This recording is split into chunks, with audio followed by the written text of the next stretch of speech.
50 നോമ്പിൻ്റെ അനുഗ്രഹീതമായ ഈ ദിവസത്തിൽ മരങ്ങൾ മനുഷ്യർക്ക് നൽകുന്ന 4 പാഠങ്ങൾ ധ്യാനിക്കുന്നത് നന്നായിരിക്കും.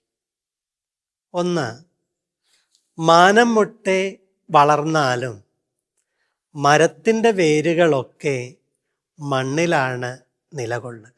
ബഹിരാകാശത്തേക്ക് യാത്ര പോയ ആളാണെങ്കിലും സമ്മാനം വാങ്ങണമെങ്കിൽ ഭൂമിയിൽ വരണമെന്ന് പറയുന്നത് പോലെ എത്ര ഉയരത്തിലെത്തിയാലും ഭൂമിയിൽ മണ്ണിൽ കാലുകുത്തുമ്പോഴാണ് നമ്മുടെ ജീവിതം പൂർണ്ണതയിലേക്ക് എത്തുക.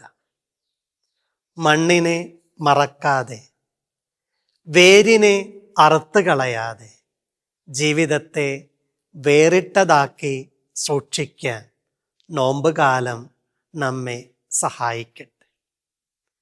രണ്ടാമത്തേത്, മരങ്ങൾ വളരുന്ന ലോകത്ത് വസന്തം മാത്രമല്ല, വേനലും കടന്നു വരാറുണ്ട്.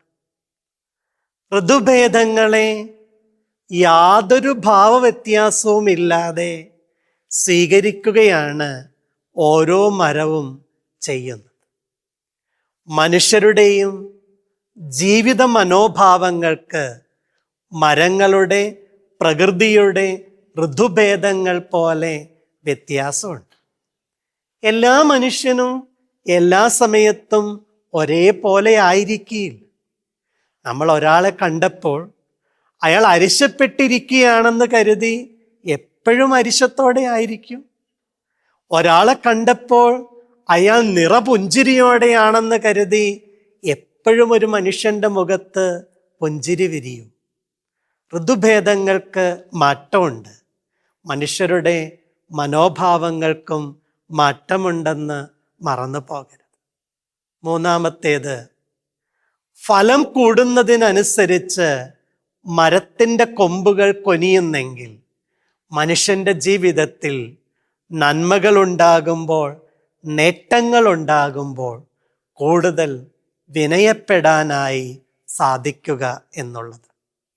നാലാമത്തേത്, മരങ്ങൾ അവയുടെ ഫലങ്ങൾ അവയ്ക്ക് വേണ്ടിയല്ല, മറ്റുള്ളവർക്ക് വേണ്ടിയാണ്.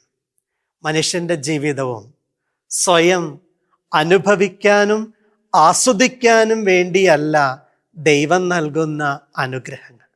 അത് അപരനുകൂടെ പങ്കുവെക്കാനുള്ള ഒരു പവിത്രമായ ജീവിത കാഴ്ചപ്പാടാണ് ആവശ്യം.